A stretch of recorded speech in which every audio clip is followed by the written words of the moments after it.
Yo, not again. Are you praying to the fridge? Tonight, it gave me a name. Dude, you seriously need to sleep. It called itself Fridjulus, the guardian of nutrition. Cool.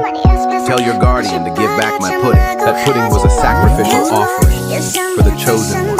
So now my dessert is part of some ancient ritual? He resists the sacrifice. If he refuses, initiate the chilling trial. Wait, what? Trial? What does that mean? You invoked the forbidden snack.